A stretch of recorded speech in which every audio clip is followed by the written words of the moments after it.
Olá, eu sou o PA. Eu sou o PO e você está no Papo. Hoje nós temos um convidado mais que especial, um convidado que faz parte da história do nosso país, aliás. O convidado hoje é bom. Faz o resumo aí dele, pai. Apresenta o nosso convidado para a audiência, porque hoje o negócio está de alto nível aqui. Alto nível, e já é Antônio Cabreira, filho, já é uma geração de agricultores, e o Antônio Cabreira, que nós chamamos de Cabreira aqui, ele é o mais jovem ministro da Agricultura do Brasil, então podemos entender um pouquinho aí como é que ele, como já faculdade, estudou na Índia, fez uns cursos pelo mundo, é um cidadão mundial, mas que conhece profundamente as raízes do Brasil e o chão da nossa pátria aí, em todos os lugares, centro-oeste, norte e sul. Além de tudo isso, que é da área de agricultura e economia, ele também é um cristão amante da Bíblia. Para nós aqui, Bíblia JFA, isso tem um tremendo valor. Ele chegou a possuir a maior coleção privada de Bíblia, e que foi uma doação feita à Sociedade Bíblica, da qual ele é conselheiro até hoje. Também é conselheiro do Mackenzie, é o fundador e cofundador do Instituto de Liberdade Econômica no Mackenzie. E, para mim, o que mais me agrada, né, é meu parceiro e companheiro na diretoria do TELA, Instituto TELA, Tecnologia, Empreendedorismo, Liderança e Ação, que fala desses mesmos temas. É um prazer, é um privilégio. Muito bom ter você aqui, Cabreira. Bem-vindo. Obrigado, Paulo, né? Prazer estar aqui. Mas pode deixar que a régua não vai subir, não. A régua vai ficar até um pouquinho mais baixa. Ô, Cabreira, como toda boa entrevista, eu começo pedindo a parte que me agrada, né? Que é ganhar presentes. Eu gosto de ganhar presentes aqui. Desde criancinha. Meu pai me acostumou mal. Então, mostra pra gente qual que é o presente que vai vir parar aqui no nosso belo cenário. O que você trouxe pra gente? Espero que ele possa pelo menos enfeitar, né? Mas eu vou mandar para vocês esse livro aqui que eu lancei com o desembargador William Douglas. E é um livro que trata de um tema tão caro hoje, principalmente depois da pandemia, porque às vezes a gente tem a impressão que o Brasil livre morreu de Covid-19, né? Então eu acho que esse livro é muito talvez o mundo livre. Chama Liberdade, o mundo livre, exato. Eu vou mandar para vocês esse livro aqui, muito bacana, sobre esse tema aí, instigante, né? Eu adoro esse tema da liberdade. Me fala aí, como é que o livro fala, como é que o livro aborda, dá um spoiler pra gente de como é que é esse livro. Esse tema é fantástico.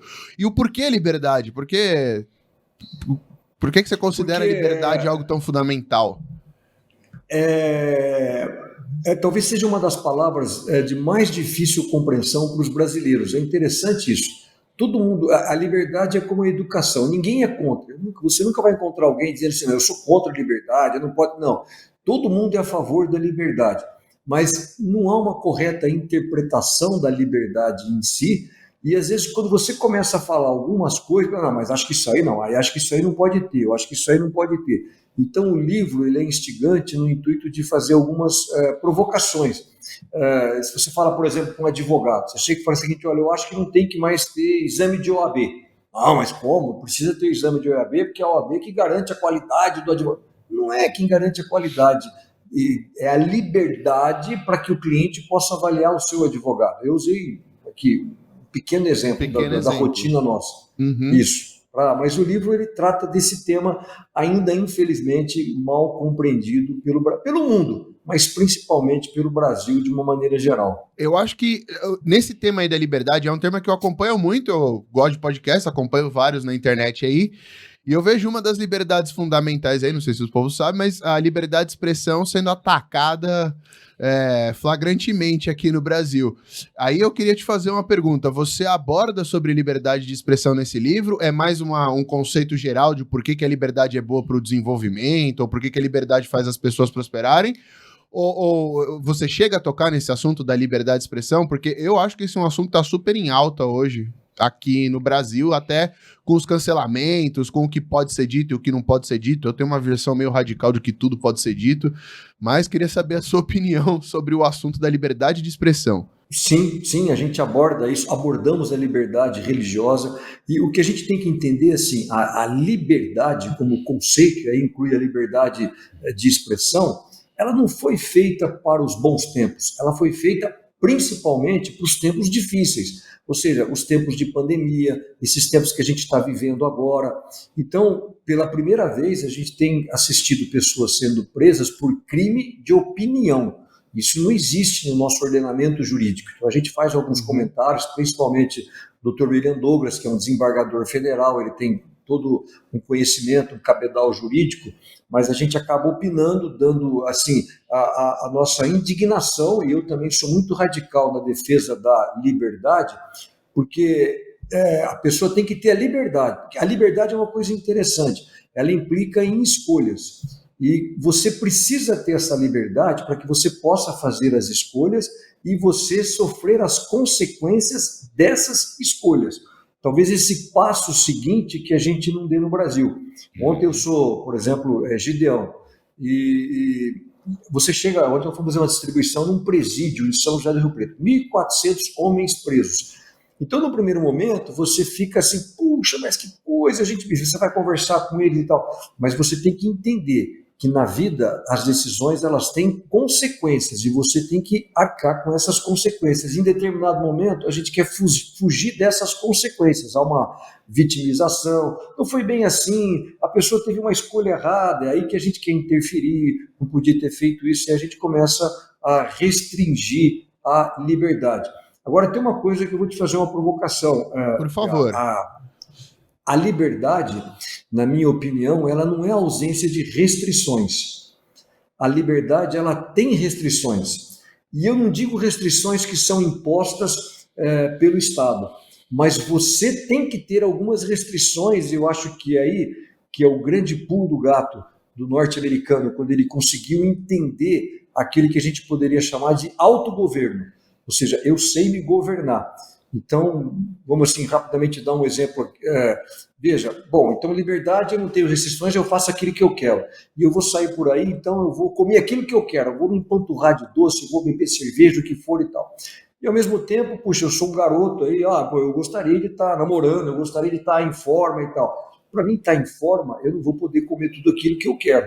Na hora que eu ver um doce, um pudim, eu estou citando um exemplo básico. Sim. Quer dizer, eu tenho que me impor algumas restrições. Então, a liberdade é essa capacidade de entender que eu sou livre, mas eu tenho restrições para exercer essa liberdade. Tá, e aí eu achei muito curioso você falar, eu tenho que me impor algumas restrições. Eu concordo com essa visão de a gente tem que estabelecer limites dentro da nossa liberdade, mas é função do Estado estabelecer limites, e se não for função do Estado, é função da sociedade, então, estabelecer limites na sua liberdade? Não, na minha opinião, o Estado, eu gosto muito, é velho isso, mas a gente nunca gosta, a gente precisa sempre repetir, é Romanos 13.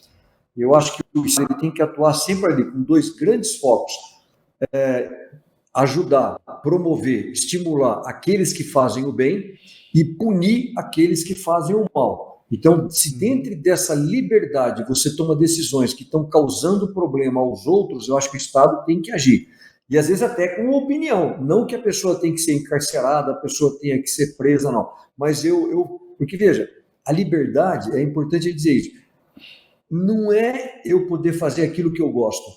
A liberdade é o direito de eu poder fazer o que eu fazer. Não sei se você percebe um pouco a diferença.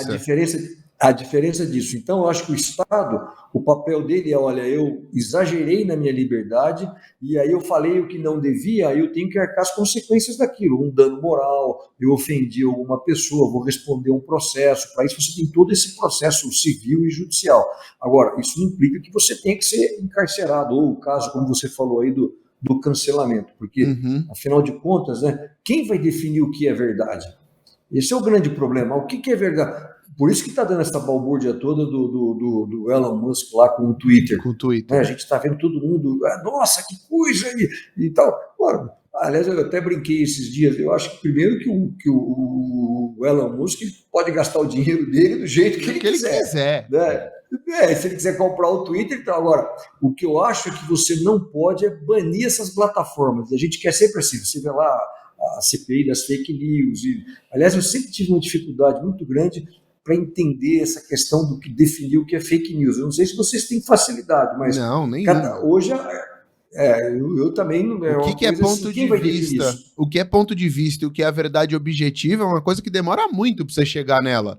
Ou você precisa ver todas as perspectivas, talvez a história, com o tempo, parcimônia, você olha para trás e consiga definir uma verdade objetiva. Mas no momento que as coisas estão acontecendo, você sair e arbitrariamente falar isso é errado, isso é certo, é de uma prepotência gigantesca, na minha opinião. E aí que entra essa guerra das plataformas, e aí as pessoas não conseguem entender isso. Não, a gente precisa maneirar. E outra coisa, sabe? Não tem muito. Por exemplo, as pessoas ficam horrorizadas com as coisas que estão acontecendo nesse mundo. O mundo está muito. Eu, por exemplo, estava participando de um debate essa semana. Eu vou falar agora como cristão. Nossa, mas como pode, no século XXI, ainda você ter uma guerra na Ucrânia, um país e cometendo aquelas... A gente fica muito triste com tudo isso, com a invasão da Rússia, aquela coisa toda. E os outros 3 mil companheiros, assim, indignados. Aí quando e você, Cabreira, você não está... Falou, eu fico indignado, eu fico triste, mas para mim não é surpresa nenhuma. Mas como? No século XXI? Eu falei, olha, isso aconteceu nos séculos passados, aconteceu no século XXI e vai acontecer nos próximos séculos. Por quê? Porque é da natureza humana, é desse coração pecador. Então, porque senão eu estou achando que o mundo mudou, a sociedade agora ela tem os seus valores, ela tem a sua ética, e dentro desses novos valores que a modernidade trouxe, o homem agora é um ser bom. Não existe isso. O homem continua mal, ele vai continuar pecando, e nós vamos ter guerras como essa no século 22, no século 23, porque é da natureza humana. Então, eu acho interessante quando a gente fala dessa questão da verdade. Eu acho que ninguém mais pode te ajudar a descobrir o que é a verdade do que o cristianismo. Do que Jesus, né? Agora que entrou no ponto interessante aqui, porque sem querer fazer análise histórica, mas que seria interessante, né? Mas a gente não tem todo esse tempo aqui. A civilização e esse homem moderno, todo maravilhoso, ele, por um lado, melhora, né? E, por outro lado, biblicamente falando, nós estamos caminhando para mais guerras, mais rumores de guerras, mais divisões, mais problemas, porque o homem se torna cada vez menos cristão. Então, eu lembro a primeira vez que eu fui lá para Genebra e a gente visitava lá a ONU, que, na verdade, era a Liga das Nações, né? Quando acabou a Primeira Guerra Mundial, criou-se a Liga das Nações, que no final da Segunda Guerra Mundial virou ONU. Então, a sede da ONU lá na Europa é Genebra, e o palácio onde eles ficam era uma ode, né? Um hino à liberdade, ao progresso, ao desenvolvimento, que é aquela sensação dos anos 20, que agora a humanidade vai para frente. Superamos. Indústria, agricultura, progresso, e bateu no muro da Segunda Guerra Mundial.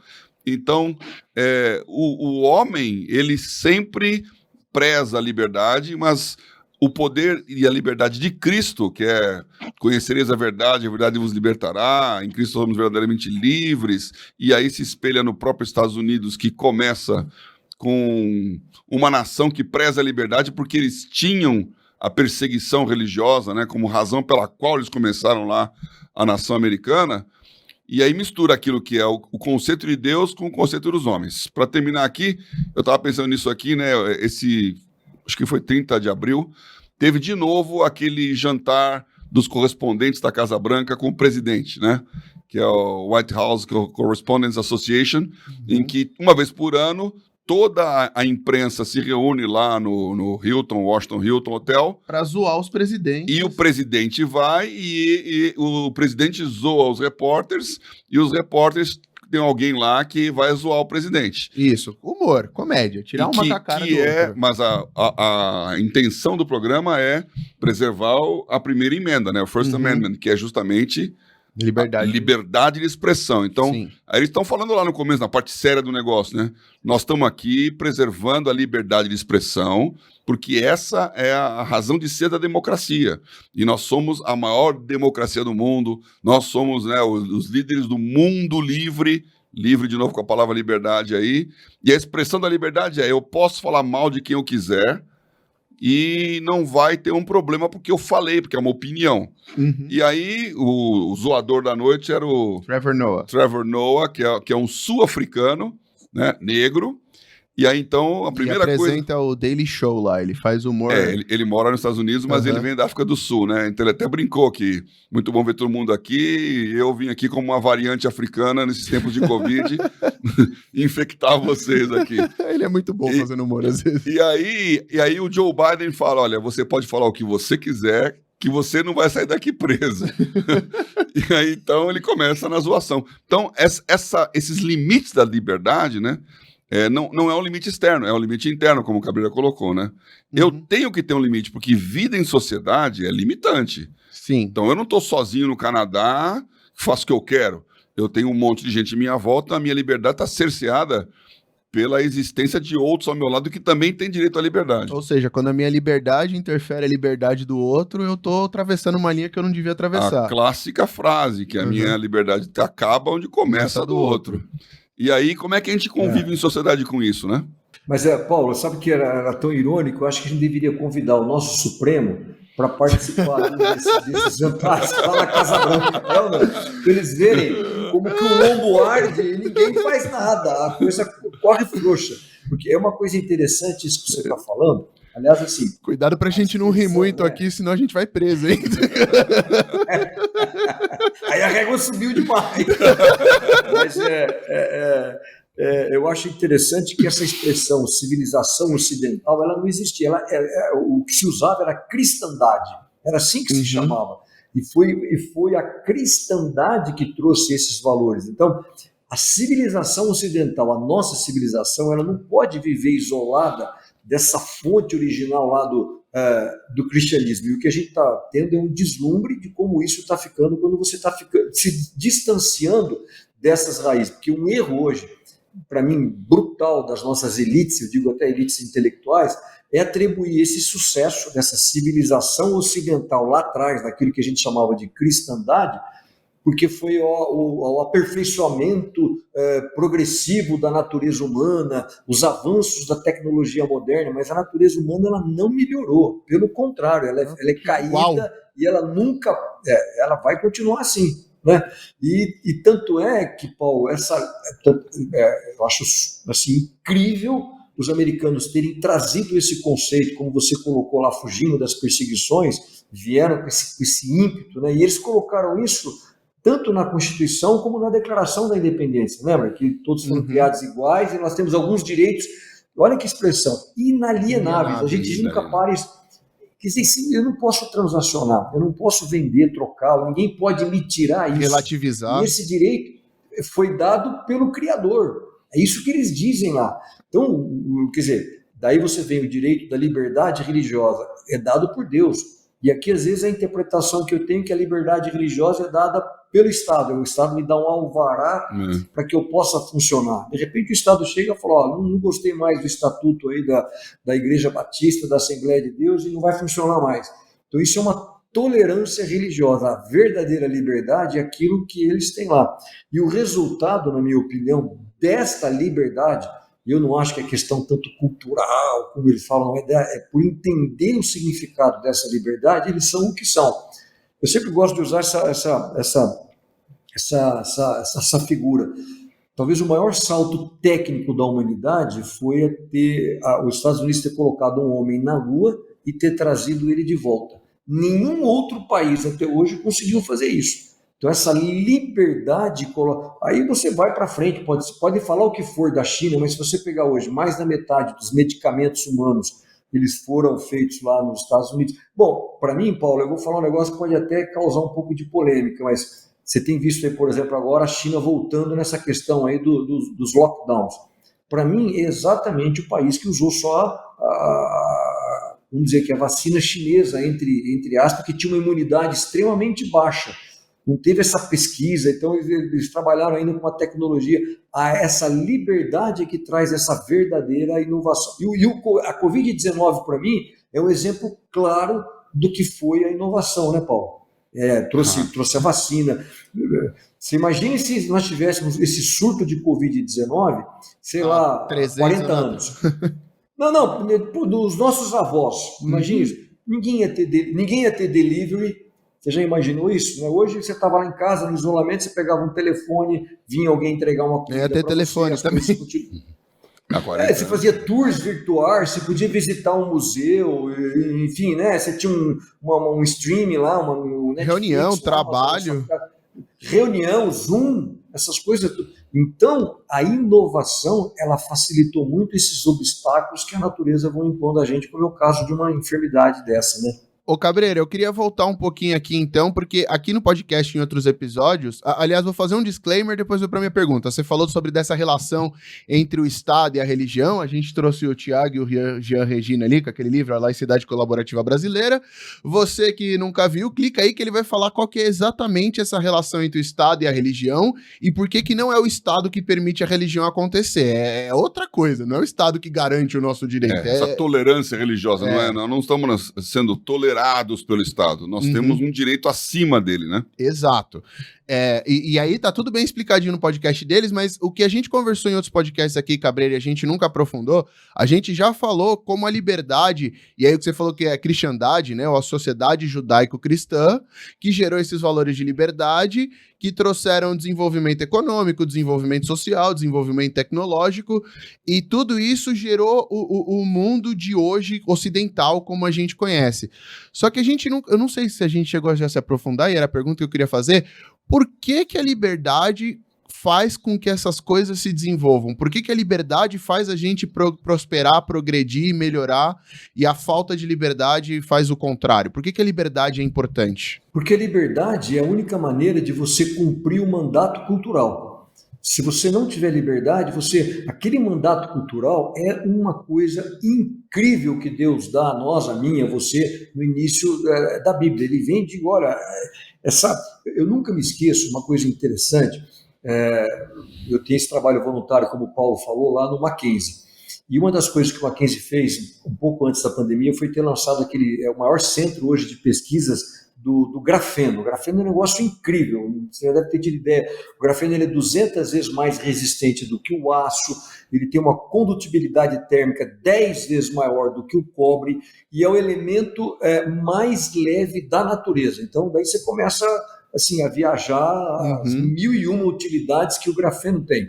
E é tão interessante, aliás, aqui um exemplo de perseverança, ele foi descoberto por um russo, olha só, um russo que saiu, foi lá, como esses sul-africanos, né, o Trevor ou o Elon Musk sul-africano, e vão para onde? Vão para um país que tem liberdade, eles foram lá para os Estados Unidos. E esse russo, ele acabou descobrindo o grafeno, e é tão interessante que 8 anos antes, eles têm o prêmio Nobel, e depois eles têm aquele prêmio Ig Nobel. O Ig Nobel é aquele prêmio assim, o mais ridículo possível. Sabe aquelas coisas?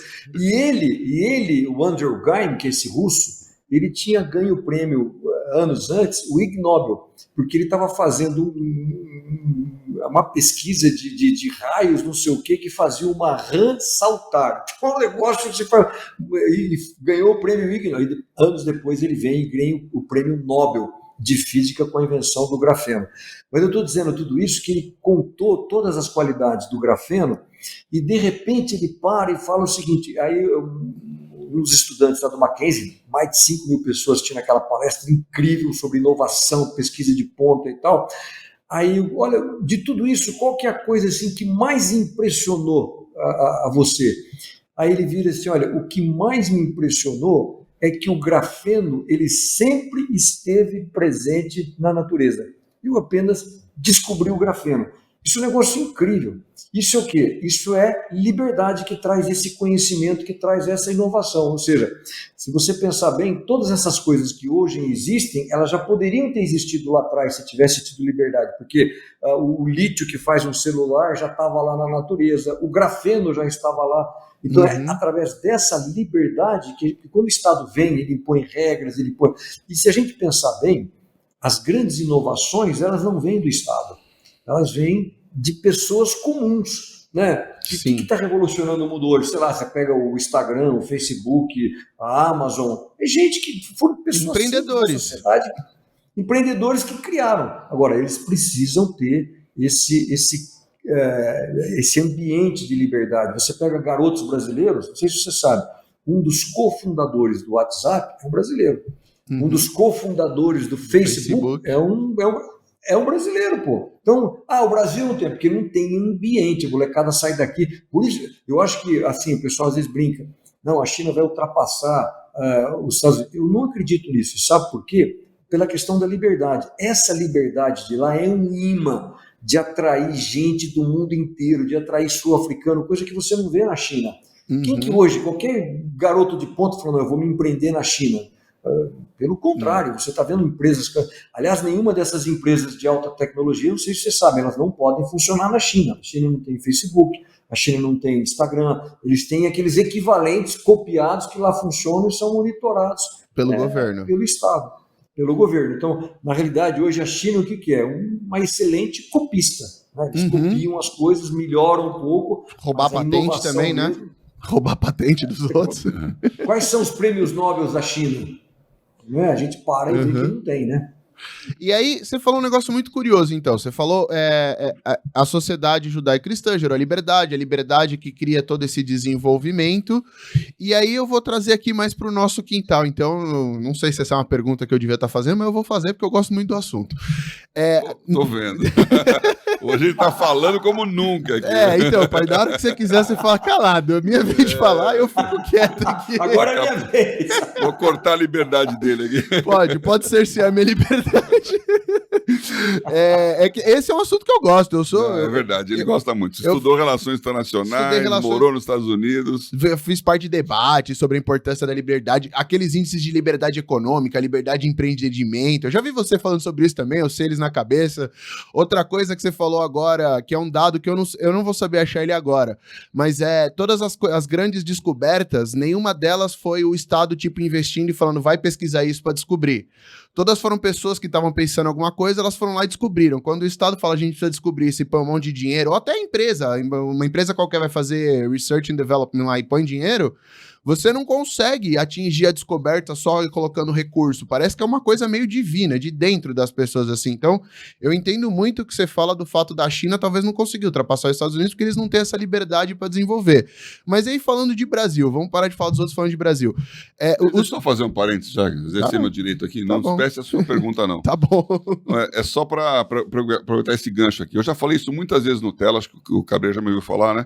Eu sou engenheiro, o Templo da Engenharia é MIT, lá em Boston, e fui convidado para falar lá uma vez, fiquei muito feliz, né? Eu realizei meu sonho de ser um speaker num seminário lá no MIT, e eles foram me mostrar lá o lugar, e mostraram lá um prédio, lá o Building 20, né? Que eles têm numeração dos prédios, que é o prédio onde na Segunda Guerra Mundial eles fizeram um esforço de guerra da parte de aviação, de avionics, né? De instrumentação, de eletrônica. Juntaram naquele barracão, na época era um barracão de madeira, físicos, engenheiros, matemáticos, estatísticos e técnicos para pensar na parte da aviação. Como o grande desafio lá era como fazer um avião que tivesse uma carlinha, uma fuselagem leve o suficiente para ter autonomia de chegar até a Alemanha e forte o suficiente para não tomar tiro e cair. Então era um trade-off, né? Ou você faz um negócio muito grosso para resistir à bala, mas não anda, ou você faz muito leve, mas é abatido. E tinha um judeu lá, que era o Abraham Wald, que era um refugiado já da guerra, que tinha estado estudando nos Estados Unidos, fazia parte do SRG, que era o Statistics Research Group americano, e a Força Aérea mostrou lá um monte de avião, que tinham as marcas de bala da artilharia alemã, para dizer, nós fizemos um estudo estatístico, onde estão essas marcas de bala, então, baseado nisso, definimos que é melhor reforçar essa aquela parte da carlinga. E o Abraham falou, olha, vocês estão totalmente errados, vocês têm que fazer o contrário. Vocês têm que reforçar onde não tem marca de bala. E aí ficou todo mundo meio assim, como assim, que está falando o quê? E ele disse, vocês estão olhando para a amostra dos aviões que voltaram. Então, totalmente certo. Os aviões que caíram foram atingidos onde esses não foram, porque tomaram bala, mas conseguiram voltar. Os que não voltaram não estão aqui para contar a história. Então, reforço o contrário. E aí ficou famoso aquele lugar por esse pensamento alternativo, fora da caixa, criativo. Qual é o meu ponto aqui? Quando acabou a guerra, eles perceberam que existia uma energia criativa no caos que estava ali, aquela confusão de um monte de técnico, um monte de gente, um monte de especialidade misturada com liberdade total de fazer todas as coisas, e caos e liberdade é uma coisa que anda meio junto, né? É desorganizado. E aí, então, eles viram que tinha uma energia criativa e falaram, ninguém mexe aqui. Vamos continuar com esse barracão aqui, porque tá dando certo. Por exemplo, a Bose nasceu ali. Engenheiros lá. Então, esse barracão, até a década de 70, ele não podia ser mexido. Era o maior risco de incêndio dos Estados Unidos, porque era um prédio de madeira, com um monte de gente lá dentro, ar-condicionado, era o maior nível de sprinkler americano. Tiveram quando na hora para derrubar aquilo, fizeram uma licitação internacional, e quem ganhou foi aquele cara, agora fugiu o nome, que fez o Guggenheim, era o arquiteto que fez aquele Guggenheim de Bilbao. Franklin, né? Um minutinho. Fugiu o nome dele aqui.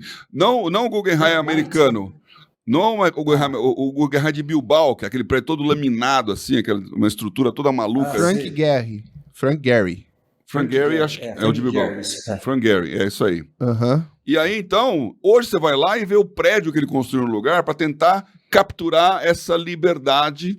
É um negócio que não tem uma parede igual, é tudo torto, parece um negócio meio estranho, para falar, aqui tem energia criativa. Então, a liberdade, ela gera uma certa desorganização. Mas esse caos que está lá no Gênesis, né? O Espírito de Deus pairava sobre a face do abismo, do caos. Ele dá uma energia criativa que você tira do nada alguma coisa. Então, de alguma maneira, ambientes que são muito organizados, eles não são criativos. Privam a liberdade e não são criativos. E a sociedade americana é isso. Paulo, é isso. Ele estudou, o CPA estudou nos Estados Unidos. Quer dizer, é incrível. Eu tive 3 filhos, né, um já se formou, 2 estão lá ainda, 2 filhas. Uma das coisas que mais me impressiona é a diversidade. A Universidade de Chicago, a classe, o departamento de economia da minha filha tem 89 diferentes nacionalidades. A UCLA era assim. Isso é incrível. É um caldeirão isso. Né? Então, esse caldeirão, essa ebulição, gente com culturas diferentes, então essas ideias diferentes. E isso é uma coisa interessante, assim, que a origem judaica valoriza muito isso, né? Porque, não sei se vocês já ouviram aquela palavra, não sei se a gente já comentou sobre isso, uma palavra que se ouve muito em Israel quando você vai visitar lá as startups, aqueles vales de desenvolvimento deles lá, que é aquela palavra chutzpah, né? Mais ou menos assim. Chutzpah, que é aquela palavra assim, que é até difícil de traduzir, mas tem uma origem Yiddish, né? Que significa aquela ousadia, de você fazer alguma coisa que nunca ninguém fez antes. E qual que é o resultado disso? Israel é uma nação de startups, né? Hoje Israel ele tem mais empresas listadas na Nasdaq do que toda a comunidade europeia juntos. Então para e pensa nisso. Aliás, se a gente vê essa questão da liberdade, se tem um lugar onde a mão do Estado está crescendo muito é na Comunidade Econômica Europeia, por incrível que pareça. Se você pegar agora o último relatório das 20 maiores empresas inovadoras do mundo, olha que coisa horrorosa, não tem nenhuma europeia. Exatamente por quê? Porque o Estado está procurando direcionar, o Estado está pondo a mão pesada. E quando você vai para Israel, um negócio incrível. Eu estava lendo nesse estudo um dado, Paulo, que se você pegar assim, o percentual de venture capital per capita, primeiro lugar disparado é os Estados Unidos, que tem o dobro do segundo colocado, que é os Estados Unidos, que é o primeiro Israel e o segundo é os Estados Unidos. Israel tem o dobro nessa divisão per capita. Então, uma coisa um tamanho incrível, desse, né, tamanho assim, fazendo um estardalhaço. Tá no DNA do judeu, eu acho. Aliás, o Chutzpah eu traduzo como cara de pau. Não tô nem aí porque os outros pensam, vou fazer pelo meu. Alguma coisa assim. O judeu eu conto essa história também. Hoje Israel ele tem 10% da sua força de trabalho em high-techs. Não conheço nenhum outro país que tem um percentual dessa magnitude nesse tipo de mão de obra como está sendo empregado lá. Isso é uma coisa incrível, né? Isso é fantástico. Você quer falar ou eu volto para minha pergunta? Volta para sua pergunta. Então tá bom. Falamos de Israel, falamos de liberdade. E aí você falou que esses princípios de liberdade estão enraizados no cristianismo, então o que me leva a pensar que uma sociedade que tem muitos cristãos deveria ser uma sociedade mais livre. Uma política que tem muitos cristãos devia ser uma política mais livre. Mas também eu tenho uma outra fala sua dos vídeos que eu tava vendo, que você falou, ó, tem uns políticos reunidos aqui, com certeza eles não estão se reunindo para aumentar a nossa liberdade. A minha pergunta para você é, por que uma política tão cheia de personagens cristãos, que nem a política brasileira, não é uma política que aumenta a liberdade e isso é quantificado? Se a gente for olhar o índice de liberdade econômica, de liberdade de empreendimento, tem 178 países, a gente está em 140, em 160, no outro 138, a gente está sempre lá embaixo. Por que um país que tem tanto cristão, sendo que o gênese da liberdade devia estar no cristianismo, não é livre? E é um país super protecionista, fechado e cabeça fechada. Então, eu acho que esse é o nosso grande problema e por isso que eu fico assim, por incrível que pareça, com toda essa polarização, essas coisas todas, eu fico mais otimista em relação ao Brasil, porque pela primeira vez a gente começa a quebrar um pouco esse monopólio da comunicação tradicional, e hoje você tem uma garotada que começa a discutir isso exatamente que você acabou de falar. De vez em quando você vai lá, num desses protestos aí, você vê lá um cara lá com cartaz menos Mises e menos Marx e mais Mises. Aí você fala, quando é que alguém poderia falar de Ludwig van Mises? Ninguém falava nada há 10 anos. Então, você tem uma geração mais nova que começa a ser atraído. Hoje você vê aquele Fórum da Liberdade lá em Porto Alegre, 5, 8, 10 mil pessoas participando. Então isso dá um cenário de otimismo. Agora, ao mesmo tempo, eu não diria que a gente tem assim, uma quantidade grande de verdadeiros cristãos na política, né? São pessoas que vivem em um país cristão, mas eles não têm muito essa noção desses valores cristãos. Então, não é nem tanto que a gente tenha cristãos que vai levar ao desenvolvimento. O que é importante é que essas pessoas tenham a liberdade para que eles possam aflorar o seu conhecimento. Tanto é que uma coisa interessante, que é uma pena que a gente, por exemplo, não faz aqui no Brasil, mas grande parte da pesquisa americana, as fontes, elas vêm privadas. 70% não é estatal. Se você falar em pesquisa e inovação aqui no Brasil, qualquer debate é recurso. O Estado tem um orçamento pequeno, porque o Estado ele não é... E eu diria até mais, sabe o que eu acho que o Estado deveria fazer com o recurso público? Ele deveria abrir licitação para permitir que universidades privadas, que pesquisadores privados também pudessem participar. Eu sei disso porque nós, como Mackenzie, que somos uma universidade privada, nós temos a maior dificuldade de ter acesso a verbas públicas. Até que nós nem quase contamos. Por quê? Porque a gente tem essa mentalidade. A universidade privada ela não vai fazer, ela não merece o recurso público. Então a gente continua indo, e nisso a educação, né? Nós como cristãos, eu acho que todo cristão, por exemplo, deveria ser um grande defensor do Vale Educação, porque o Vale Educação significa a liberdade na educação. Olha que coisa para mim assim terrível no sistema educacional. Qual é o critério de matrícula de uma criança pobre hoje para que ele possa ser matriculado? É o Morar CEP perto? da sua...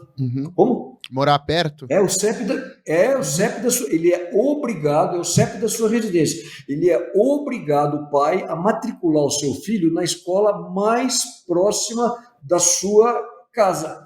Quer dizer, o pai não ter a liberdade da escolha da escola. Que coisa terrível isso. Então, isso já foi até o Supremo Tribunal Federal e o Supremo homologou que o pai não... Então, de repente, você está aqui, tem uma escola que não é a melhor, tem outra que é um pouquinho melhor, ele não pode matricular lá.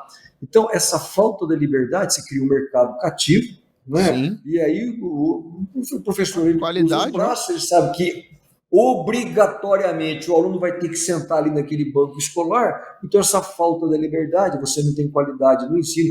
Eu acho até que o Vale Educação deveria ser para todos. Se o pai quiser, e nós como cristãos, porque puxa, eu não queria colocar o meu filho numa escola que prega contra os meus valores, eu vou procurar uma escola confessional, e assim cada um busca as suas opções. Então essa ideia da liberdade significa o quê? O Estado tem uma obrigação na educação? Tem, mas ele tem uma obrigação junto ao seu cliente final, que é o aluno. Mas a gente interpreta aqui que a obrigação é a verba aí para a escola. Então, eu tenho que subsidiar, eu tenho que financiar a escola. Não, eu tenho que financiar ao aluno e dar liberdade a ele de traçar o seu caminho procurando outras escolas. Resumindo, um aluno hoje da USP, por exemplo, não estou falando nada contra, mas a gente tem que fazer essa relação custo-benefício. Um aluno na USP, ele custa de 3 a 5 vezes um aluno do Mackenzie. Então, pensa bem, por que eu não dou essa liberdade? Puxa vida, eu vou estudar o Mackenzie, eu não quero ir lá. Então, se o Mackenzie também fosse gratuito através do Vale do... Sim. Tem assunto aí. Eu ia falar, pergunta, aliás, era continuando esse assunto, era assim, você falou dessa mentalidade meio que protecionista do Estado, né? E que você falou que o STF até homologou, falando que o pai não tinha direito. Provavelmente a desculpa deles é que o pai não tem condição e cabeça suficiente para escolher onde o filho quer estudar. Eu vejo isso em várias áreas no Brasil. Várias vezes o Estado brasileiro dá essa desculpa. Não, nosso povo é tão coitado que eu tenho que vir aqui decidir por eles e falar para eles o que eles têm que fazer ou não. Os indígenas. No caso dos indígenas é outro, por exemplo. Os indígenas brasileiros, literalmente, eles são considerados incapazes. Isso está no aparato jurídico nosso. E me desculpe assim, até uma palavra forte, mas é a única que eu acho aqui, a gente chega num cenário de perfeita estupidez. Olha que coisa, o Brasil tem, com essa questão da guerra da Ucrânia, o ponto fraco do agronegócio, que é o principal setor da economia hoje, é o setor de fertilizantes. É o nosso gargalo, porque 90% dos nossos fertilizantes eles são importados. E o Brasil tem as maiores reservas de fertilizantes do mundo, de fósforo, de cloreto de potássio e assim por diante. Então, grande parte dessas jazidas elas estão sendo impedidas porque ou elas estão dentro das reservas indígenas ou, em alguns casos, por exemplo, Altazes, que é uma das maiores reservas de cloreto de potássio do planeta. O empreendimento está a 8 quilômetros de uma reserva indígena.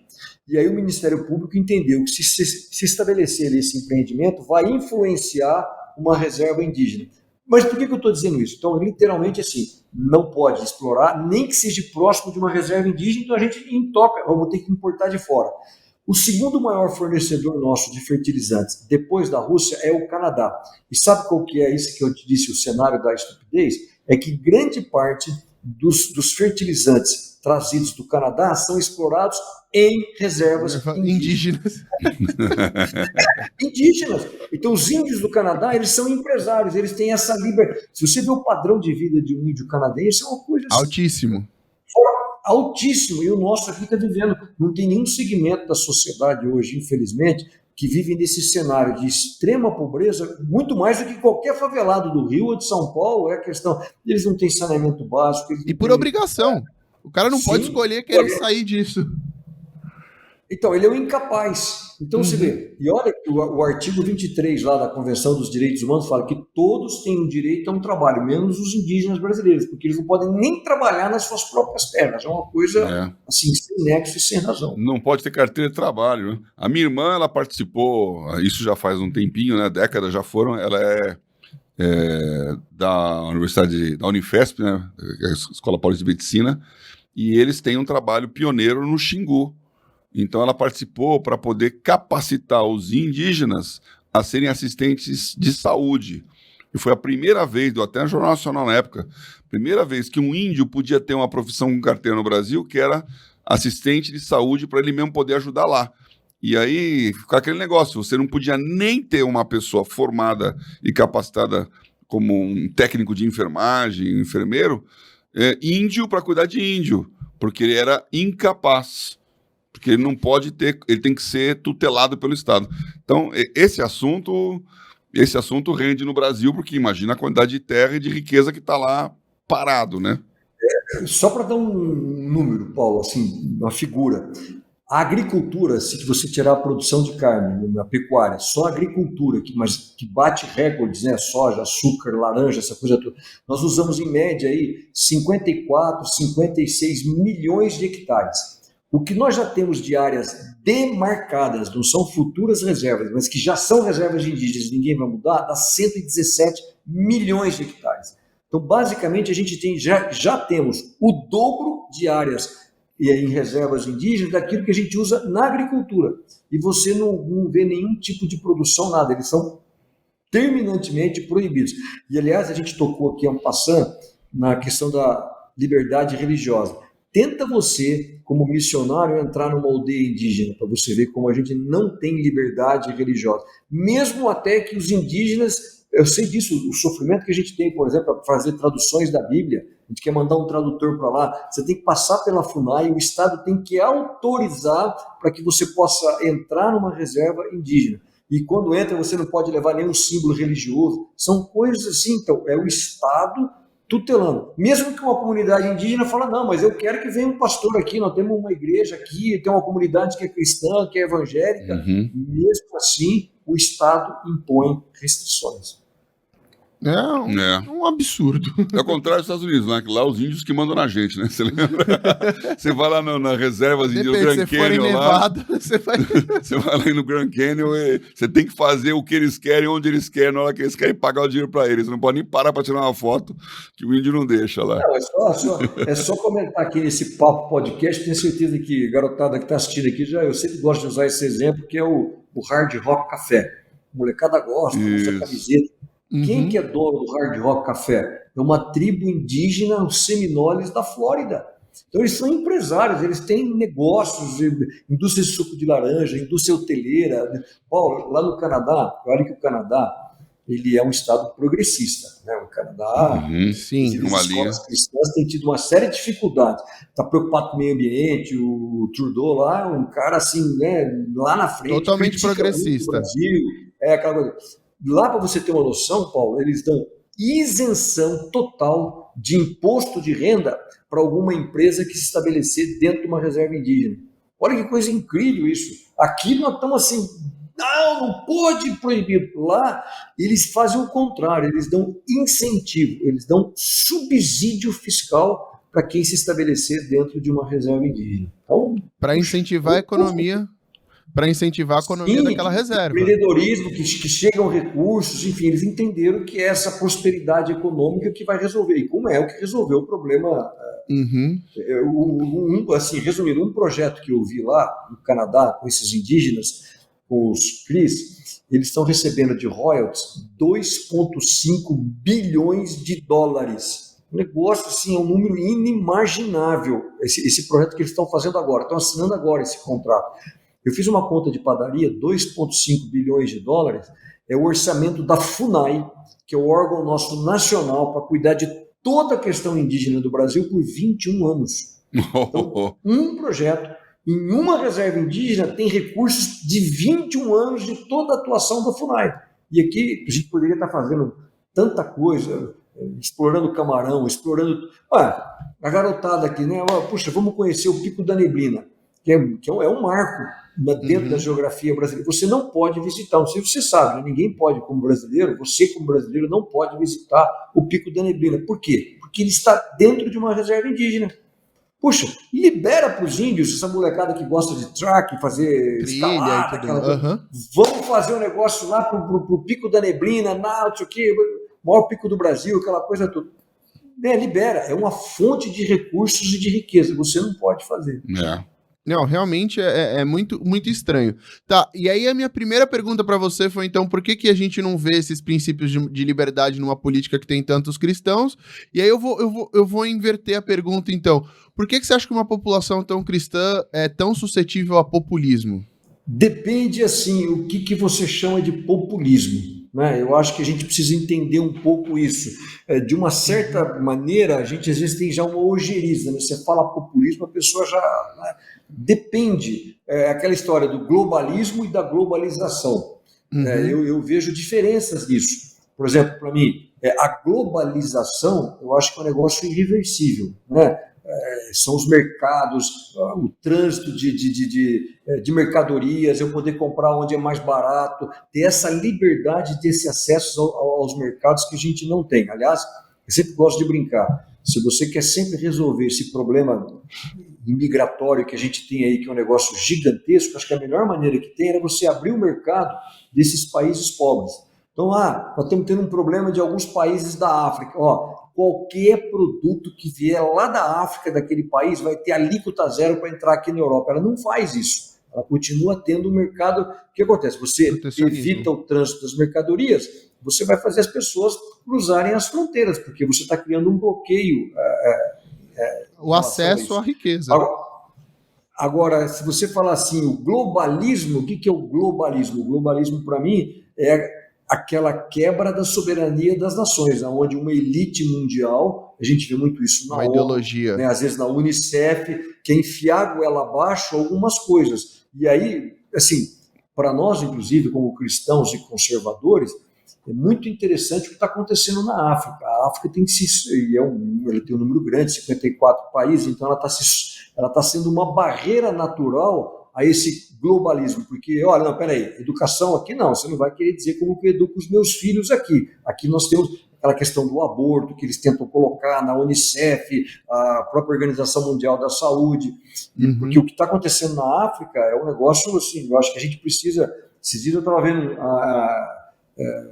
alguns dados, se você pegar, por exemplo, a Nigéria hoje está tendo mais anglicanos episcopais do que no restante do mundo, só em um único país da África.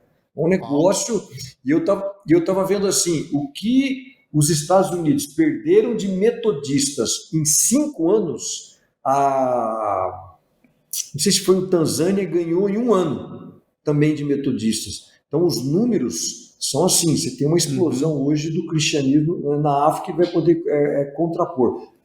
Resumindo, então esse populismo como uma mentira, como uma utopia, sim, isso aí deve ser combatido. Mas às vezes você tem que entender que às vezes o populismo, o intuito do povo se manifestar, eu acho que isso é muito saudável. O que está acontecendo agora com as mídias sociais, onde você quebrou esse monopólio que os grandes órgãos de imprensa detinham na questão da informação, né? Então, na realidade, nós estamos vivendo, a gente vivia e não sabia uma grande era da desinformação. Eu acho que a verdadeira informação é o que a gente está vivendo agora. As pessoas são livres para postarem. Não, e às vezes é irônico mesmo. E para consumir a informação que quer. As pessoas são livres não só para falar. Porque, poxa, se você tem liberdade para votar, tem discernimento para poder escolher um candidato, o mínimo que você tem que ter é discernimento para saber o que é verdade e o que não é verdade. É você que não está tem que dizer o que é verdade e o que é errado. Não tem cabimento isso, né? Sim, eu concordo profundamente. Bom, vamos sair um pouco desse lado teórico da conversa aqui, então, e vamos para um lado mais prático aqui, que eu queria fazer a pergunta do seu ministério, do Fé e Trabalho. Como é que é esse ministério? Como é que funciona? O que é o ministério? Acho que assim, para começar, para introduzir para as pessoas, né? Para o pessoal entender. Eu outro dia vi uma propaganda sua no YouTube. Opa, olha só o Cabreira aqui, né? Ai, que legal. Deu o intervalo do que estava acontecendo, apareceu você lá falando da estrada, lá no meio do norte brasileiro, lá, agricultura. Então, assim, aí aparece lá fé e trabalho. O que é fé e trabalho? É juntar essas duas coisas que, no determinado momento, parece que são difíceis, né, Paulo? A gente falar da fé e falar do trabalho, porque às vezes a gente imagina um Deus da riqueza e um Deus da pobreza, né? Não, meu Deus, não, esse negócio de lucro, esse negócio de empreender, esse negócio... E a gente sabe disso, são poucas as igrejas hoje que elas têm a coragem de levar ao púlpito a questão do trabalho, e trabalho, como eu digo, a questão do lucro, né? Por exemplo, você começa a falar um pouco de riqueza e de trabalho, aí já vem na cabeça, isso aí significa capitalismo, isso aí significa acumulação, isso aí significa consumismo, e a gente tem que combater o consumismo. Puxa, eu sempre gosto de brincar, graças a Deus a gente vive, porque olha que coisa horrorosa, você chega num shopping hoje, de vez em quando você escuta algum irmão falar, que coisa, nossa, que exagero aqui, por que aquela quantidade de coisa? Eu falei, melhor se a gente estivesse lá na Venezuela, que você não tem nada para comprar. Então o problema não é o consumismo, o problema é o coração humano, né? Aquela velha história, saber separar o desejo do que é uma necessidade. Então, eu acho que essas distinções que a gente tem que ter, E o Fé e Trabalho, ele procura trabalhar muito essas coisas, no intuito de mostrar isso, de fazer algumas provocações. Às vezes a gente acaba sendo aí mal interpretado, não, como que é isso? Não é nada de teologia da prosperidade, longe disso, mas começar a valorizar esses princípios cristãos, porque assim, o que a gente tem que entender, e eu sou muito claro nisso, e olha que eu adoro economia, eu vejo a minha filha, por exemplo, trazer essas ideias inovadoras lá da Universidade de Chicago, mas para mim o melhor livro de economia é a Bíblia. Mas ela não é um tratado de economia. Não é, mas não tem problema, mas ela tem princípios, ela tem bússolas, ela tem um corrimão de uma estrada da minha vida que eu tenho que me basear nela. Porque se eu digo assim, não, a economia é um negócio secular, a economia... Aliás, eu acho que um dos grandes erros é a má teologia aplicada à economia. Eu acho que aí a gente parte para uma série de heresias, eu tenho que ter essa cosmovisão cristã do que é economia, do que são os negócios, do que é o trabalho, do que é a vocação, que foi uma das grandes heranças da reforma, vocês já sabem disso, e com isso é que o Fé e Trabalho procura estar sempre ponteando e passando algumas coisas, e trazendo isso para o Brasil, né? Falou, olha, aqui é a falta da liberdade, quando Paulo fala, por exemplo, de estradas, né? É essa falta de liberdade que leva a gente a estar nesse cenário. E aí, no Ministério Fé e Trabalho, você procura, então, tentar despertar a visão das pessoas no sentido de trabalhar, desdemonizar o trabalho, porque aqui a maioria das pessoas no Brasil tem uma visão do trabalho super negativa, como algo pesado, e também tem uma visão de que ele não se mistura com a fé. Então, no Ministério você procura trazer uma perspectiva diferente para as pessoas, para elas entenderem o propósito delas no trabalho e como que isso integra com a fé, mais ou menos alguma coisa nesse sentido? Sim, e uma das coisas aí que eu diria que são básicas você poder fazer aí, é primeiro que o trabalho ele não é fruto da queda, o trabalho ele aconteceu antes da queda, porque a gente não trabalha negócio que é amaldiçoado, tem que suar, não. O trabalho ele veio antes da queda, a queda aconteceu depois de que Deus... Nós temos um Deus trabalhador, diferente de outras religiões, né? Nós temos um Deus que trabalha e um Deus que depois do seu trabalho ele vem e diz, olha, o que eu criei, isso foi bom, quando ele cria o homem é muito bom. Então a gente procura sempre mostrar a importância, porque o que você percebe hoje é cada vez uma sociedade que quer se afastar do trabalho, né? A gente quer reduzir os horários de trabalho, e isso não tem futuro, porque não tem nenhuma dignidade humana sem trabalho. O trabalho em si é uma coisa interessante, não tanto por aquilo que você recebe como salário. Claro que isso é importante, você quer ganhar bem, né, sustentar sua família, assim, mas mais importante do que o salário que você recebe é no que o trabalho te transforma. Porque essa visão cristã é que o trabalho ele me edifica, né? O trabalho ele me dá propósito. E eu acho, inclusive, que a diferença entre um trabalho de um cristão e de um não cristão não é nem tanto no tipo de trabalho. Eu acho que tem gente que não é cristã, que também faz um bom trabalho, é disciplinada, é pontual. Mas o cristão, não só ele é isso, mas ele tem a noção que ele está fazendo aquele trabalho, aquele tipo de atividade, seja física, né, manual, para a honra e glória de Deus. Essa visão dá uma diferença muito grande em relação a outra visão secular. Eu achei bem legal isso que você falou, que o foco do trabalho não é então para angariar recurso, né? O foco do trabalho é o que você produz e não aquilo que você acumula, mais ou menos. Não sei se eu entendi. Porque eu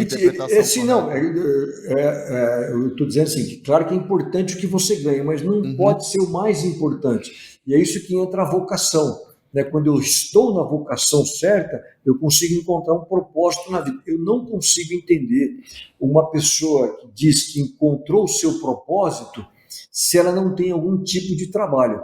Eu acho assim, e não estou fazendo nenhuma crítica aqui, quando eu vejo alguém falar assim, nossa, mas eu quero chegar lá, meus 60 anos, 55 anos, nossa, eu quero me aposentar, eu quero pegar minha Havaiana, meu Raider, pendurar minha chuteira, não sei o quê. Que desastre que é isso como visão cristã? É ou não é? Porque não é isso que a Bíblia fala para mim. Aliás, a Bíblia nem tem a palavra aposentadoria. Eu acho assim, claro que você vai diminuir o seu ritmo de trabalho, mas você tem que continuar tendo um propósito, tem que continuar tendo, seja no ministério da sua igreja, porque afinal de contas a gente tem que continuar falando, né? Nós temos que estar aí, a grande comissão, ela é uma coisa que não é só para no meu horário de trabalho, mas ele tem que até ser o último dia da minha existência aqui nessa terra. Sim, sim. E não é só a aposentadoria, porque hoje a pessoa, o cristão, ele tem como bênção ganhar muito e trabalhar pouco. Esse é a bênção disso para ele, um emprego onde ele ganhe muito e faça pouco, porque ele vai ter tempo para a obra de Deus. E eu sempre falo para esse pessoal, olha, se você está numa empresa que te paga muito e te exige pouco, das duas uma, ou eles vão descobrir, vão te despedir, ou a empresa vai quebrar, porque não existe um negócio que paga mais do que você recebe. Então, entenda bem o que é essa bênção e essa deformação. Talvez isso até tenha um pouquinho a ver com a pergunta do Paulo André sobre o cristianismo brasileiro, né? Nós temos aqui uma população, um percentual cristão na sociedade como nunca, né? Estamos aí encostando nos 30%, pelo menos, aí de cristãos. E se for somar com os católicos também, tudo bem que tem suas diferenças, mas, querendo ou não, é similar, eu vou chamar de similar. Mas a cosmovisão católica, ela é mais arraigada ainda, né, no nível do povo, né? É mais arraigada ainda nesse negócio de ser passivo e se conformar com o que está acontecendo. Esse empreendedorismo, ele vem muito com o protestante, né? Essa vontade de fazer uma revolução. De mudar, de fazer, de crescer, de ganhar não é uma maldição. O católico tinha aquela questão da usura. O cristão, o protestante, veio falar, não, a bênção significa que você prosperou.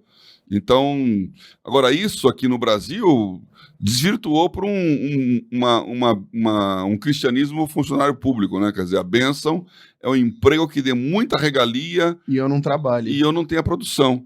Aí a coisa não acontece, simplesmente não acontece. E o cristianismo nosso aqui tem que ser chacoalhado. Eu vou acabar aqui só para falar isso. Eu lembro, é coisa para os mais velhos, que você, não sei se vai nem se lembrar disso. Mas quando eu fui... eu já tô com medo. A primeira vez que eu fui lá no sul da Flórida, tem as Ilhas Keys, né, Key West, tinha lá um bangalô pequenininho, velhinho, lá e tinha uma plaquinha ali. Aqui começou a Panam. A Pan American, que foi a maior empresa de aviação do mundo durante décadas, né? E ela começou ali fazendo o voo Key West Cuba, que fica, sei lá, 90 milhas de distância ali, da pontinha da Flórida ali. Foi a maior empresa do mundo de aviação e quebrou. E quando ela faliu, o que o governo americano fez? Deixou. Porque esse moral hazard aí, né? Fala assim, a liberdade é a liberdade de dar errado também, né? Você tem a liberdade de acertar, tem que ter a liberdade de errar. Deu errado, você vai tomar na cabeça e vai perder, porque é aí que você tem o equilíbrio das coisas. Para não ter um estado paternalista que fala, se você errar, eu te privilegio, e se você acertar, é meu. Aí, pô... A minha pergunta era da raiz desse estado paternalista que eu fiz pro Cabreira. É o quê? É uma herança religiosa? É uma herança histórica? Por que a gente tem um país tão paternalista assim, que não deixa as pessoas serem livres, não deixam elas sofrerem as consequências das suas decisões, não deixam elas decidirem? E já emendando um pouco no futuro, Cabreira, eu vi uma frase sua hoje num vídeo falando que você é otimista com o futuro do Brasil, independente de quem seja o próximo presidente. Você podia discorrer um pouco mais sobre isso? Da onde vem esse otimismo? É assim, bom, vem lá do meu avô, comigo espanhol, né? E ele falava uma coisa, eu sempre estou repetindo isso, e ele ficava irritado quando alguém falava assim que o Brasil tem problema, porque ele dizia, o Brasil não tem problema nenhum. O Brasil é um país abençoadíssimo. Quem tem problema é o governo. E o governo a gente pode mudar. Você sabe que essa visão ela é interessante? Não, porque se você pegar outros países, eles têm uma série de problemas que não são problemas de governo, mas são problemas de geografia, são problemas ambientais, são problemas climáticos. O Brasil não tem isso. Então, se a gente puder ter um pouco de juízo e saber utilizar essa liberdade para a gente inovar, para a gente criar, para a gente empreender, é incrível o cenário, e principalmente no cenário atual. E digo isso até para a igreja cristã agora, o que eu vou te dizer. Veja, quer queira ou quer não, essa potência agroalimentar do Brasil, isso é irreversível. O Brasil vai para a vitrine. Nós vamos ter uma influência geopolítica muito grande. Não sei se você viu agora, semana passada, veio a diretora, uma africana, da Organização Mundial do Comércio aqui, ela literalmente saiu manchete em todos os jornais. O mundo precisa da comida, do alimento do Brasil. E é isso. Hoje o Brasil manda comida, literalmente, para mais de 200 países. Isso é um negócio incrível. O Brasil hoje ele é o maior exportador de carne halal do mundo, carne, por exemplo, para os muçulmanos, e é o maior exportador de carne kosher do mundo para os judeus ortodoxos. Então, percebe?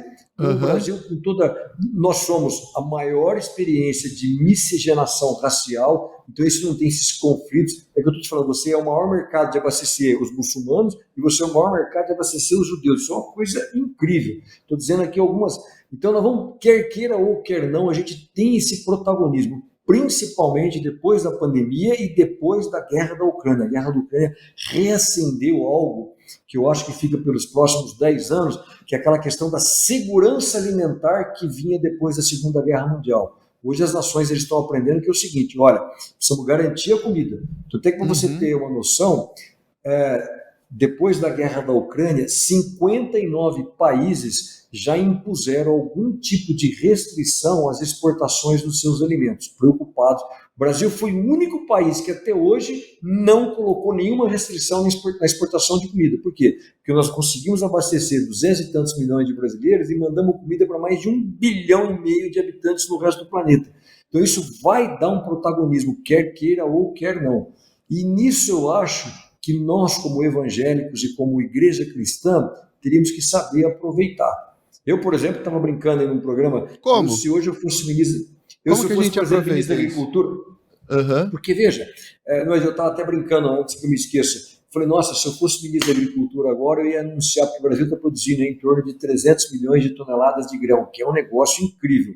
E eu falo, olha, estou montando um plano de guerra para produzir 400 milhões de toneladas. Quer dizer, um negócio assim, nós vamos para frente, o Brasil vai atender o chamado mundial, vai mandar comida, porque a cada ano a gente manda alimentos para pelo menos 40, 50 países, produtos novos. Por exemplo, pela primeira vez a maçã nossa está chegando no Iêmen. Como é que você imagina um negócio desse? Então, tipo de carnes em países árabes. Então, eu acho que tudo isso coloca a gente na vitrine. E através desses negócios, eu acho que a gente pode levar, usando fé e trabalho, usando negócios com aquilo que a gente acredita.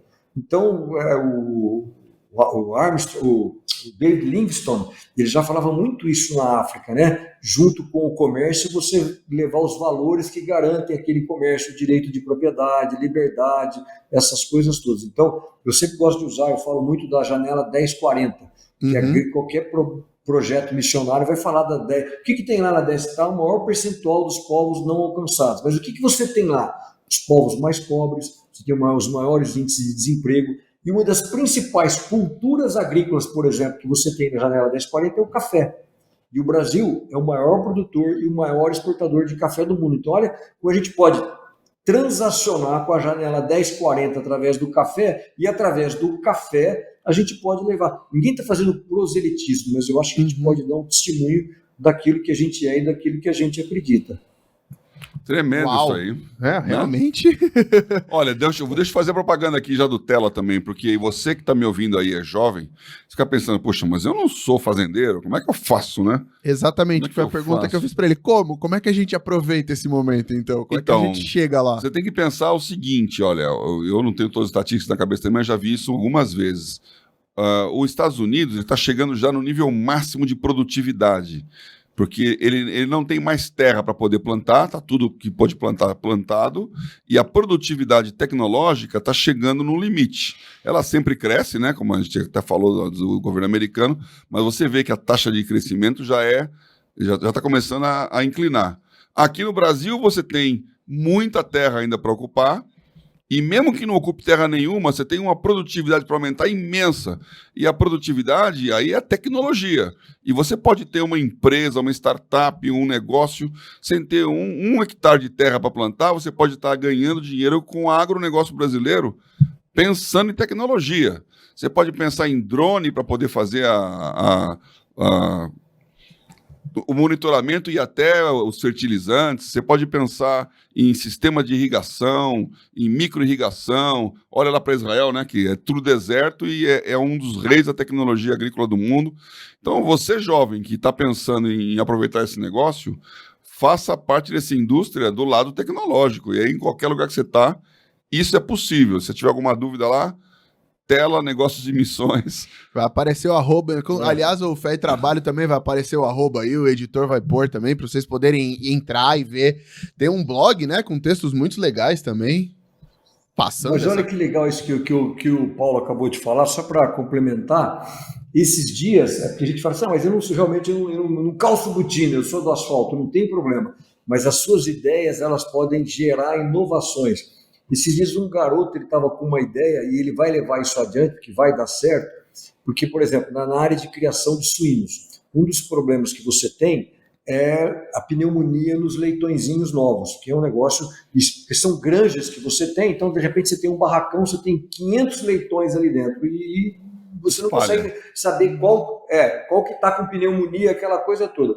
Então esse jovem, baseado num negócio que ele viu numa área totalmente distinta, ele está trazendo para cá o seguinte, ele fez um som original, como deveria ser um som original do ruído, do grunhido de um porco, né, de um leitãozinho.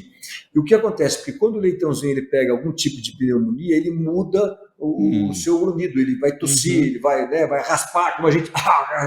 Então ele colocou um sensor naqueles galpões. Uau. Quando começa a ter algum leitãozinho com pneumonia, o software já acusa e já avisa, olha, pode ir lá, e aí ele detecta em qual local, pelo menos em qual uma das bairros, quer dizer, sei lá, de 500 mil, ele já restringe às vezes para 10 ou para 15. Aí para o veterinário fica mais fácil, ele chega, ele já identifica qual que é o animalzinho que está com pneumonia, já tira fora, evita a contaminação e já vai tratar corretamente aquele animal. Então, uma coisa incrível. Né? A gente fala muito da questão ambiental. Hoje você está usando, por exemplo, células que elas vão na frente dos tratores e elas vão lendo o solo literalmente, porque você vai, por exemplo, você vai fazer um plantio, você quer acabar com as ervas daninhas. O que você faz? Você vem e faz uma aplicação em todo aquele terreno. E é claro que quando você faz essa aplicação, às vezes você está jogando um herbicida numa área que não tinha a planta daninha. Quando você tem esses leitores ópticos na frente do trator, eles já estão sintonizados com os bicos lá atrás, então ele identificou ali pelo GPS aonde está aquela planta daninha. Quando o bico estiver passando em cima, ele abre o bico e faz a aspersão apenas em cima da planta daninha. Quer dizer, você evita o desperdício de produtos herbicidas e ambientalmente é incrível, porque você vai reduzir a aplicação desses defensivos no solo. Então, isso eu estou contando assim, como o céu é o limite para essa garotada aí com tecnologias, né? Ou seja, passa pela educação também. Nenhuma dessas ideias estariam sendo feitas se as pessoas não tivessem procurado se educar, aprender, ir atrás de estudar. Tecnólogo. Sim. Seja tecnólogo. Então, exatamente. Né? Então, você que já tem educação, participe. Você que não tem, também participa do Tela, que a gente educa, né? tem o curso lá de empreendedorismo cristão. Se você quer ser um empreendedor, entra lá, que você vai poder ver. Cabreira, a gente tá chegando aqui no final da nossa entrevista, mas para terminar eu sempre faço uma série de perguntas mais contraídas, aí você responde como você quer, mas são 5, 6 perguntinhas aqui. Posso entrar para as perguntas finais, pai? Temos algum assunto que... Bom, temos muitos assuntos que não passamos, né? O acervo de Bíblia dele. Muito assunto, não falamos de tanta coisa. O Cabreira é uma fonte de assuntos divertidos. Mas vamos deixar para uma próxima. Essa segunda temporada aqui você vem, aí você volta na terceira, na quarta, você vai voltando aí para conversar com a gente. Tá bom. Vamos lá. Pro final das perguntas aqui.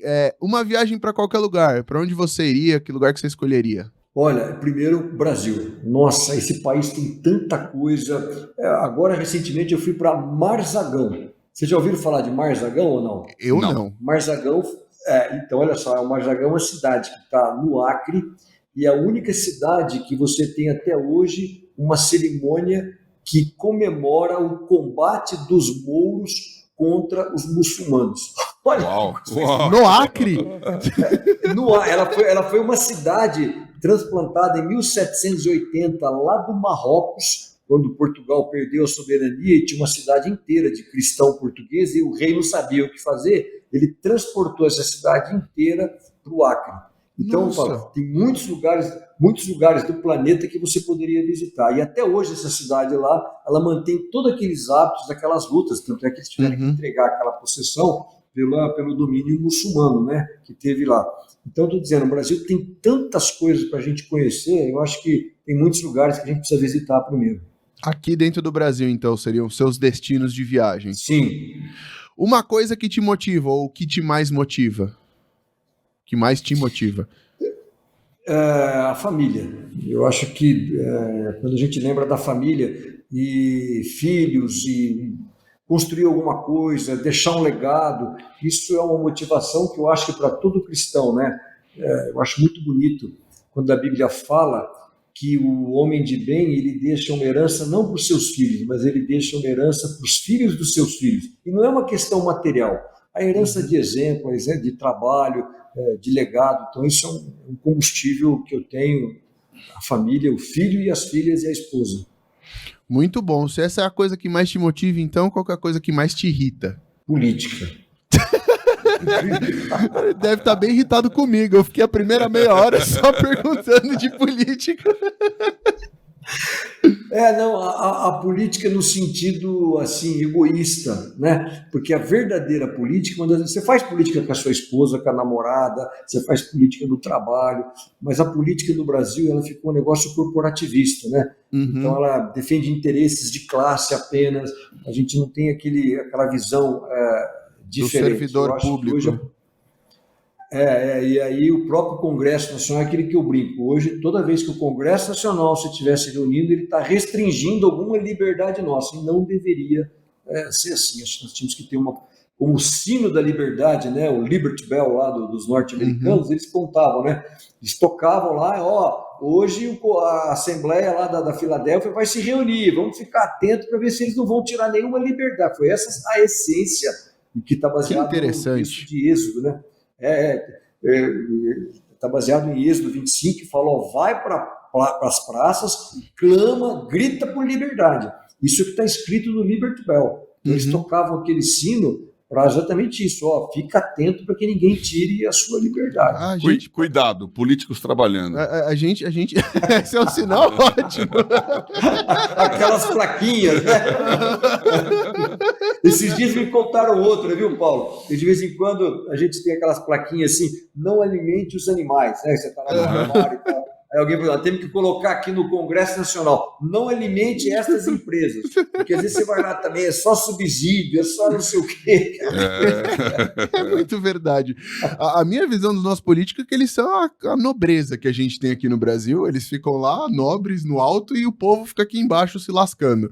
Mas Agora, nenhum mal político chegou lá por acaso, né? É verdade. Recebeu os votos para estar lá. Então, o grande problema nosso, se você perguntar para a maioria das pessoas aqui do podcast, elas não lembram em quem que eles votaram na eleição passada, infelizmente. Pergunta quais são os 3 senadores de São Paulo. O cara dá uma enrolada, ele dá uma marcha ré, ele erra os nomes. Exatamente. Eu fiz... Em relação... Só uma curiosidade, eu fiz uma pesquisa tipo dessa, vai fazer, acho que 2014, na eleição de 2014, tem o Instituto Renovo, que é a mantenedora da escola aqui do CREDO, Centro de Renovo de Educação, e a gente tinha um projeto chamado Isto é da Sua Conta. E aí foi um amigo na rua com uma câmera e eu com o microfone, você lembra quem você votou para deputado estadual? Cara, eu não consegui uma resposta positiva das pessoas. Isso em 2014. Hoje eu imagino que esteja um pouco melhor a situação. Não sei, é um wishful thinking aqui. Não. Eu espero que esteja melhor. Porque pelo menos hoje o povo sabe o nome dos ministros do STF. O que é bom e que ninguém sabia antes. Não fazia ideia. Pode ter certeza, a hora que abrir, você sabe que, por exemplo, eu já tecei, olha, maio e outubro de 2023 abrem 2 vagas no Supremo. Eu nunca tinha isso na minha cabeça. Porque agora, ó, maio é o Lewandowski que vai se aposentar, e depois outubro a Rosa Weber, quem vai ser, quem são e tal, tá tudo, porque você está percebendo que um ministro do Supremo faz muita influencia diferença. a sua vida, dos seus filhos e dos seus netos, muito mais do que qualquer deputado e do jeito que está indo o nosso Supremo, né? Tá, é verdade, realmente. Ô, Cabreira, vem uma pergunta da nossa produção aqui pra você, que eu vou botar aqui. Você vai voltar a ter alguma atuação política? Você não teria mais nenhuma atuação política? Você acha que já ficou isso no passado? Essa pergunta tem que ser feita à minha esposa, porque se ela souber que eu tenho alguma coisa, eu não entro mais dentro de casa. Esse é o compromisso. Mas isso não impede de participar, de dar contribuição. Mas uma arena direta, né? Você está lá ocupando algum cargo, hoje tem esse compromisso familiar, não vejo como ultrapassar isso, não. Desde que o Obama deu essa desculpa, todo mundo dá essa desculpa, viu? A minha esposa vai me matar. Não é desculpa, não. Pô, eu acabei de casar, ela ainda não vai me matar. É que você não conhece, você não conhece a italiana que eu tenho em casa, viu? Muito bom. Agora, as últimas 3 perguntinhas aqui. Qual a rede social que você mais gosta? Ou tem alguma rede social que você mais gosta e o porquê que você mais gosta dela? É engraçado que assim, eu nunca fui muito fã das redes sociais, mas pela revolução que elas fizeram e via os meus filhos, eu tenho aprendido bastante a utilizar. Eu gosto muito do Instagram. E eu acho incrível o WhatsApp, embora com essas limitações e toda, você não pode enviar mensagens, aquelas coisas tudo. Mas eu acho que, no resumo, no fritar dos ovos, eles têm um cenário positivo de contribuição. Eles têm ajudado a gente. Se essas são as 2 que você mais gosta, tem alguma que você abomina, que você fala não traz nada de útil para a sociedade? Não. Todas elas, por exemplo, eu tenho restrições. Eu acho que no WhatsApp agora, por exemplo, você vê que coisa incrível, né? Ele está limitando a transmissão por grupos, mas depois das eleições vai poder ser feito. E, na realidade, assim, o que o WhatsApp está dizendo para 200 milhões de brasileiros, ele falou assim, vocês me desculpam, vocês são meio bobos e vocês não sabem votar. Então, olha, antes das eleições, vocês não podem mandar mensagens em grupos. Agora, depois eu vou abrir uma exceção, depois das eleições eu vou deixar vocês mandar. Quer dizer, meio bebê, né? Meio tratar a gente como criança. Que não... Então, eu gosto, mas eu tenho as minhas críticas em relação a eles. O que eu não gosto é do ativismo dessas empresas. Eu acho que o ativismo empresarial é uma das piores coisas. Aliás, eu acredito que isso que está acontecendo com a Disney, isso que está acontecendo aí com a Netflix, com as suas ações despencando, isso é fruto desse ativismo inconveniente, né? Onde esses diretores trazem os seus desejos pessoais e querem empurrar isso goela abaixo. É um elitismo. É muito claro, né? É um elitismo. Milton Friedman diz, o papel de uma empresa é atender o seu consumidor e dar lucro para os seus acionistas. Fora disso, não começa... Claro, você tem a preocupação, mas se você querer inculcar, né, os seus valores pessoais usando aquilo, você até pode fazer, mas sabe que os riscos vão ser gigantescos, né? O Pondé fala isso, ele fala que o marketing se perdeu na hora que começou a querer evangelizar os consumidores em vez de falar para eles o que era o produto, por que esse produto era bom para ele. Não, eu quero botar valores morais na sua cabeça. É o que nós estamos falando aí do Elon Musk e do Twitter, né? Ele entrou no Twitter, liberou um monte de gente que era censurada na mão ali, deixou de ser censurado, cresceu automaticamente, e o pessoal do Twitter está querendo pedir demissão porque estão... Um monte de gente não, vou abrir um parênteses aqui, pessoas de direita, em sua maioria, estavam... pessoas de direita ganharam seguidores, pessoas de direita apareceram para pessoas que não apareciam, um monte de shadow ban, que é o termo oficial que eles usam, parece que foi removido manualmente e aí voltou a ser livre. Então, tem um viés. O interessante é que as pessoas que faziam essa censura agora estão reclamando, né? Então, tô achando horrível que ele comprou. O pessoal do Twitter que tá pedindo demissão porque eles não podem mais censurar. É um negócio impressionante. E eles não podem mais censurar em defesa da liberdade contra a censura. Bom, mas vamos lá. Vamos lá. 2 últimas perguntas. 3 hobbies. Você tem 3 hobbies aí que você gosta, que você curte? Mas não são muito politicamente corretos, mas tudo bem, né? Caçar, pescar e tourada. O lado espanhol aí. O lado espanhol. Fala mais alto. Eu sou apaixonado por touradas, por caça e por pesca. Pesca eu não manjo muito, mas das outras 2 eu acho bem legal também. E a última pergunta para encerrar aqui, Cabreira, na sua opinião, como será o futuro? O que você espera do futuro? Você tem alguma palavrinha em relação ao futuro para os nossos ouvintes? Bom, vou usar uma frase da Margaret Thatcher, tá? Eu já disse, eu sou otimista em relação ao Brasil pelo que o Brasil é. Uhum. E a Margaret Thatcher, um dia ela fez uma palestra assim, terminou com aquele otimismo tal, não sei o quê, e o pessoal vibrou, aquele aplauso, 5 minutos e tal. Aí perguntaram, mas e aí, qual que é a sua mensagem sobre esse otimismo? Falou, olha, sobre o otimismo eu sei tudo, eu sei certinho o que tem que ser feito, por exemplo. Agora, como ganhar a eleição é que ainda não sei. Então, eu sou muito otimista, eu tenho muito futuro. Agora, a gente precisa traduzir isso em coisas concretas. E eu acho que o que falta para a gente, para finalizar, eu gosto muito de usar essa expressão, eu acho que a gente precisa ter mais contadores de histórias no Brasil. Eu acho que a gente precisa contar um pouco da nossa história. E eu vejo assim, você vê na literatura excepcionalismo americano, eu vejo um excepcionalismo também no Brasil. A gente tem tantas coisas que a gente podia destacar, que a gente podia ter orgulho, né? Puxa, eu essa semana, o Paulo conhece, eu fui em 2 igrejas, uma é lá do pastor Carlito, ali em São José dos Campos, que é a igreja da cidade. Isso é uma coisa incrível. Eu fui numa igreja, eles tinham acolhido 60 ucranianos. Fui até levar lá umas bíblias da Ucrânia. No dia seguinte, eu fui numa outra igreja que estava com 40 afegãos.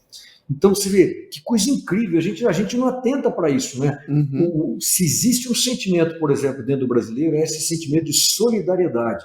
Um povo capaz de abraçar ucranianos, de abraçar haitianos, de abraçar venezuelanos, de abraçar gente do Afeganistão. Então, assim, eu acho que é isso que faz essa característica que a gente não valoriza. O Nelson Rodrigues falava lá do complexo de vira-lata, mas eu acho que é o que eu estava dizendo, com esse protagonismo, o agronegócio, uma série de outras coisas, a gente vai começar a mudar isso. E eu sinto uma geração que começa a valorizar mais o seu Brasil. E não se trata de ufanismo, não, mas de alguma coisa muito mais concreta. Então, a gente precisa contar melhor essa história do Brasil, e não às vezes o que o pessoal comenta aí, o Brasil tem os seus problemas, tem as suas dificuldades, mas é um país incrível. Muito bom, muito bom. Quero agradecer demais aí, Cabreira, as ideias, né? Muito legal falar sobre liberdade. Eu gosto. Desculpa, gente, pelo talk show do PA aqui, não calei a boca hoje.